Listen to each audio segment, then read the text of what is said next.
Hey, in my series of You Can Make It at Home, I am going to make some flour from scratch. I'm using bread flour, however, next time I'm going to use whole wheat flour, but all you need is 4 ingredients. So you need 4 cups of bread flour, which all you have to do is put this in here. You can level it off with your finger or with a spatula if you have it. You're just gonna dump this in your bowl. 2,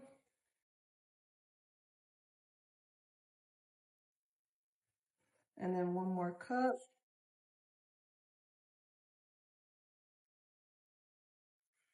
After you have put your flour in the bowl, you are going to put 1 tablespoon of yeast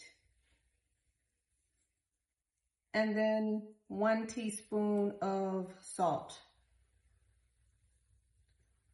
You're going to mix that in,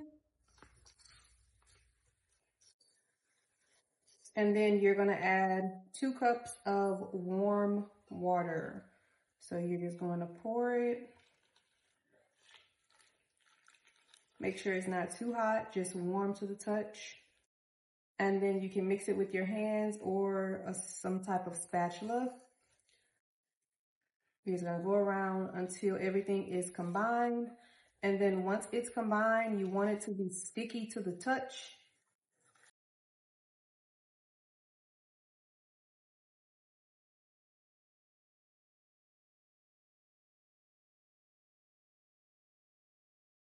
Looks like we need a little bit more water, so I'm going to grab a little bit more.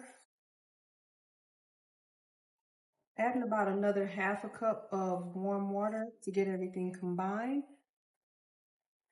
And then here is your dough.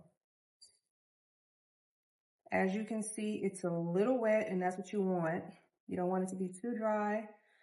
And whenever you touch it, you want it to be a little sticky to the touch. So from here, I'm just going to kind of fold it over itself. I've turned my light on in my oven because that is where I'm going to sit it for it to rise for the next 2 hours. You get it just like this. And then it is pretty sticky to the touch, still wet as you can see. And you are just going to simply cover it with some sort of cloth, dishcloth, napkin, whatever you can find, something thin. You'll put that over your bowl. It should double in size over the next 2 hours, and you just want to place it in a nice, warm, somewhat dark place. You can use your microwave or just your oven that has the light on, and then we'll look at it within the next 2 hours. So here we are. It has been sitting in the oven for about 2 hours covered, and it definitely has doubled in size. I am going to grab my loaf pan, which is what I'm going to make the bread in, and I'm going to sit it in the oven while it preheats at about 400 degrees. While I'm doing that, I'm going to flour my surface just so that I can dump my dough out. I'm also going to put some flour on my hand so that I can manage the dough better because it is going to be really sticky.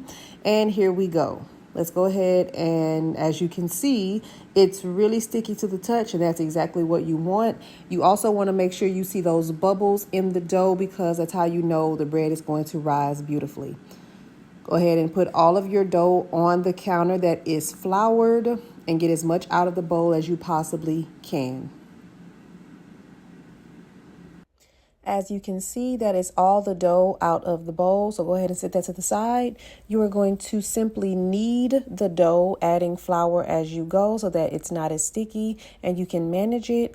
I would say knead it, kind of pull and place within itself about 7 to 10 times. You may have to do it a little bit more depending on how sticky it is. I'm going to slowly roll this up and get it to where I can place it in my loaf pan. And here we go. I've taken the loaf pan out of the oven. It is a little hot to touch. Mind you, it was just preheating and I did cut it off for a little bit.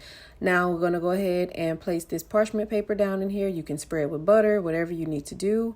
Place your dough inside of the pan and you are going to leave it on the counter and let it rest for 30 minutes so it can rise just a little bit more. Here it is. It's been about 25 to 30 minutes. I'm going to go ahead and stick it in the oven and bake at 400 for 30 minutes. And here you go. I went ahead and rubbed a little bit of butter on top. Go ahead and allow it to cool, possibly for about 20 minutes before you take it out. And here it is, nice and golden brown, your freshly baked bread. Go ahead and slice it however you would like. Make sandwiches or anything that you would need to make with it. I would add honey, butter, or anything that you would like to add. It definitely makes a difference being able to make your bread versus having to buy what's in the store.